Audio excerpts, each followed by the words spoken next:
हर हर महादेव। श्री शिवाय नमस्तुभ्यम। सभी को बसंत पंचमी व्रत की बहुत बहुत शुभकामनाएं। बस आइए आज की इस वीडियो में सुनते हैं बसंत पंचमी की व्रत कथा।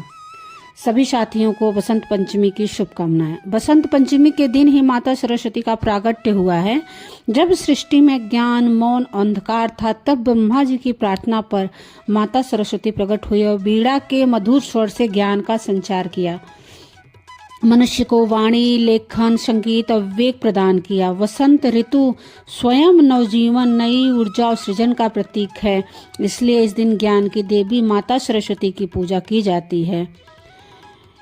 प्रिय साथियों, कथा को अंत तक अवश्य सुने। यह कथा एक ऐसे गांव की जहाँ की मिट्टी की सौंधी खुशबू हवा में घुली रहती थी और सूरज की किरणें हर सुबह एक नई उम्मीद लेकर आती थी। मगर कभी कभी इन्हीं किरणों के साथ घोर निराशा भी उतर आती थी। किसी के आंचल में हमारी यह कथा उसी निराशा और फिर असीम श्रद्धा से उपजी अद्भुत आशा की है। गांव का नाम था सरस्वतीपुर। नाम से ही पवित्रता और ज्ञान का आभास होता था। पर इस गांव में एक माँ थी, यशोदा देवी। उसका जीवन सरस्वतीपुर के नाम से ही बिल्कुल विपरीत था। जैसे किसी मंदिर के प्रांगण में अंधेरा फैला हो। यशोदा एक साधारण सीधी सादी महिला, जिसका जीवन दुखों से भरा था। पति का असमय देहांत हो गया था और जीवन का एकमात्र सहारा था उसका नन्हा बेटा गोपाल। गोपाल जिसका नाम तो कृष्ण के समान था, पर उसकी नियति में एक ऐसा विशाप लिखा था जो हर पल यशोदा के हृदय को छलनी करता रहता था। गोपाल जन्म से गूंगा था। अपने ही बच्चे का मुख नहीं देख सकती थी यशोदा। हाय रे किस्मत, कैसी अभागन है तू यशोदा। उसका बोल नहीं सुन सकती। यह तो पूर्व जन्मों के पापों का फल है। कैसा दुर्भाग्य है। एक तो पति नहीं था, ऊपर से ऐसा मौन बेटा। गांव की औरतें, जिनका जीवन दूसरों के सुख दुख पर टिप्पणी करने में ही गुजरता था, अक्सर यशोदा को ऐसे ताने दिया करती थी। यह शब्द तीर बनकर यशोदा के दिल में उतर जाते थे। हर चुभन के साथ उसकी आंखों से गंगा जमुना बह निकलती थी। वह सोचती, क्या सचमुच मैं इतनी पापी हूँ? क्या मेरे गोपाल का कोई दोष नहीं? वो तो अभी अबूझ है, फिर उसको क्यों, उसके हिस्से में यह दुख क्यों आया?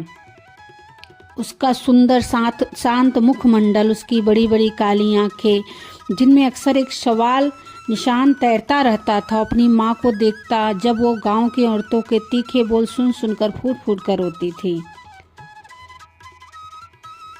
यशोदा के लिए गोपाल केवल बेटा नहीं था, वो उसका जीवन था। उसकी हर सांस गोपाल के लिए चलती थी। उसने गोपाल के होठों पर हजारों बार अपनी उंगलियां फेरी थी, इस उम्मीद से कि कोई चमत्कार हो जाए, उसके अधर खुल जाए। वो कितनी ही बार आधी रात को उठकर बैठी रहती थी, गोपाल के मुख की ओर ताकती रहती थी। हे भगवान, एक बार, बस एक बार मेरे गोपाल को वाणी दे दो। मैं सब कुछ सह लूंगी, हर ताना, हर अपमान, बस मेरा बेटा बोल उठे। गांव के वैद्य, हकीम, साधु, संत कोई नहीं बचा था जिसके पास तो यशोदा गोपाल को लेकर ना गई हो। हर दरवाजे पर उसने अपने बेटे के लिए भीख मांगी थी, मेरे बच्चे को वाणी दे दो। हर जगह उसे निराशा ही मिली थी। लोग कहते थे, देवी यह तो विधाता का लिखा है, इसे कौन बदल सकता है? पर यशोदा का मन हार मानने के लिए तैयार नहीं था। उसकी ममता का सागर कभी सूख नहीं सकता था। जैसे जैसे गोपाल बड़ा हो रहा था, यशोदा की चिंताएं बढ़ती जा रही थी। वो देखती थी कैसे गांव के दूसरे बच्चे खेल कूद करते हुए आपस में बात करते हैं, हंसते हैं, रोते हैं, पर गोपाल एक कोने में बैठा रहता, अपनी दुनिया में खोया हुआ। कभी कभी वो उन्हें खेलते हुए देखता, उसकी आंखों में एक अजीब सी चमक आती, जैसे वो भी उनकी दुनिया में शामिल होना चाहता हो।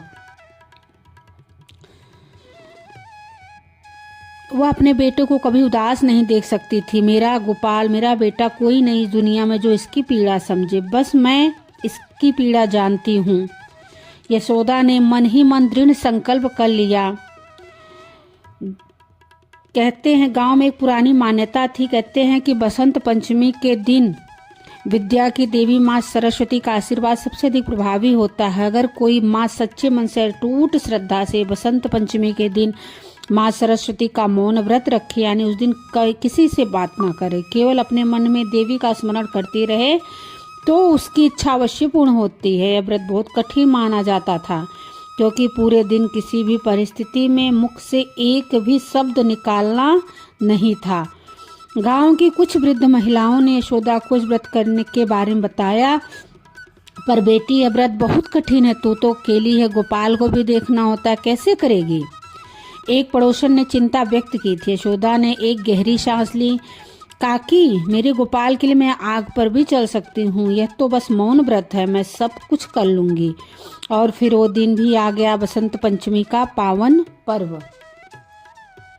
सुबह की पहली किरण फूटने से पहले यशोदा उठ गई थी। मन में एक अदम्य शक्ति का संचार हो रहा था। गांव का मंदिर, जहां मां सरस्वती की प्रतिमा थी, फूलों पीलों वस्त्रों से सजाया गया था। वातावरण में धूप और अगरबत्ती की सुगंध घुल गई थी। हर ओर बसंत का उल्लास था। पर यशोदा के मन में एक गंभीर संकल्प की शांति थी।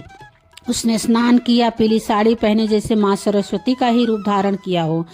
गोपाल अपनी माँ को इतनी ही सुबह तैयार देखकर उसकी ओर एकटक देख रहा था। यशोदा ने उसे अपनी बाहों में भरा, माथा चूमा, आंखों ही आंखों में समझाया कि आज वो कुछ नहीं बोलेगी। गोपाल अपनी समझ से अपनी माँ के इस मौन को स्वीकार कर रहा था। उसके छोटे से हृदय में एक नई आशा का संचार हो रहा था। उसने अपनी माँ के गाल पर हाथ रखकर इशारे से पूछा, सब ठीक हो जाएगा माँ। यशोदा ने बस सर हिला दिया, मुस्कुराकर कहा, सब ठीक हो जाएगा बेटा। उसकी आंखों में एक विश्वास की लौ जगमगा रही थी। मंदिर में पूजा शुरू हुई। यशोदा सबसे पीछे एक कोने में जाकर बैठ गई। उसने अपने हाथ जोड़े और अपनी आंखें मूंद ली। उसके कानों में गांव वालों की बातें आ रही थी। यशोदा तो आज मौन व्रत पर है, देवी देखें अगर इसका व्रत सफल हो जाए तो गोपाल की वाणी आ जाए। असंभव विधाता के विधान को कोई कैसे बदल सकता है। पर यशोदा ने किसी बात पर ध्यान नहीं दिया। उसका मन, उसका चित्त, सब कुछ बस माँ सरस्वती के चरणों में लीन था। उसका मौन केवल होठों का मौन नहीं था। मंदिर में आरती का समय हो गया। शंख और घंटियों के मधुर ध्वनि से पूरा गांव गुंजायमान उठा। आरती के बाद पंडित जी ने प्रसाद बांटा। यशोदा ने प्रसाद ग्रहण किया। उसके मुख से एक भी शब्द नहीं निकला। उसका व्रत पूर्ण हो गया था। अब बस इंतजार था देवी के आशीर्वाद का। दिन बीतते गए, सप्ताह, महीने। यशोदा ने गोपाल को गांव के एक छोटे से स्कूल में दाखिला दिलवाया। भले ही वो बोल न पाए, स्कूल का पहला दिन गोपाल डर रहा था। अपनी माँ का आंचल पकड़े हुए था। यशोदा ने उसे दिलासा दिया, बेटा डरना नहीं, माँ हमेशा तेरे साथ है। वह सब कुछ बहुत जल्दी सीख लेता था। अध्यापक भी उसकी लगन से प्रभावित थे। वो इशारों में ही अपने सवालों के जवाब दे देता था। यशोदा रोज स्कूल के बाहर खड़ी होकर अपने बेटे को देखती। उसकी आंखें हर पर गोपाल पर टिकी रहती थी। एक दिन स्कूल में बसंत उत्सव का आयोजन किया गया। बच्चों को मंच पर आकर कविताएं सुनाने थे, गीत गाने थे या कोई नाटिका प्रस्तुत करनी थी। गांव के सभी लोग आमंत्रित थे। यशोदा भी वहां पहुंची। सबसे पीछे पैरों की ओट में खड़ी थी ताकि किसी की उपस्थिति का एहसास न हो। शायद उसे यह उम्मीद थी कि आज अपने बेटे को मुस्कुराते हुए देखेगी। फिर मंच उद्घोषक ने अगला नाम पुकारा। अब हम आमंत्रित करते हैं कक्षा के एक हमारे नन्हे छात्र गोपाल को। गोपाल, क्या तुम कुछ सुनाना चाहोगे? गोपाल, मेरा गोपाल, पर वो कैसे? उसके मन में हजारों सवाल कौंध गए। अचानक से पूरे गांव में ने एक अनसुनी आवाज सुनी। एक ऐसी आवाज जो किसी ने भी कभी गोपाल के मुख से नहीं सुनी थी। एक शब्द धीरे से पर दृढ़ता से, माँ। पूरा गांव सन्न रह गया। एक गोपाल, वो गूंगा बच्चा जिसे कभी बोलना नहीं आता था, उसने कभी माँ नहीं कहा था। यशोदा की आंखों से आंसुओं की धारा फूट पड़ी। उसका माँ शब्द अब उसका पहला और सबसे प्यारा शब्द बन गया। हर पल अपनी माँ को माँ कहकर पुकारता। यशोदा का हृदय हर बार उस पुकार से आनंदित हो उठता। गांव वाले भी यशोदा को ताना नहीं देते थे, वे उसे देवी मानते थे। उसकी हर बार जब गोपाल माँ कहता तो यशोदा को लगता जैसे स्वयं माँ सरस्वती उसके कानों में अमृत घोल रही है। यह कथा केवल एक बेटे की बाड़ी वापसी की नहीं थी, यह एक माँ की अटूट श्रद्धा, प्रेम और त्याग की अमर गाथा है। हम कामना करते हैं माता सरस्वती जगत की जननी की कृपा आप सभी पर बनी रहे। जय माँ सरस्वती, जय हो विद्यादानी। अगर वीडियो हमारी अच्छी लगी हो तो हमारे चैनल को सब्सक्राइब कीजिए, लाइक कीजिएगा और प्यारे प्यारे से कमेंट जरूर कीजिएगा। आप सभी को बसंत पंचमी व्रत की बहुत बहुत शुभकामनाएं। माँ सरस्वती की कृपा आप सभी के परिवार पे, बच्चों पे बनी रहे। आप कमेंट में जरूर लिखिएगा और बताइएगा कि यह कथा आपको कैसी लगी। जय भोलेनाथ, हर हर महादेव।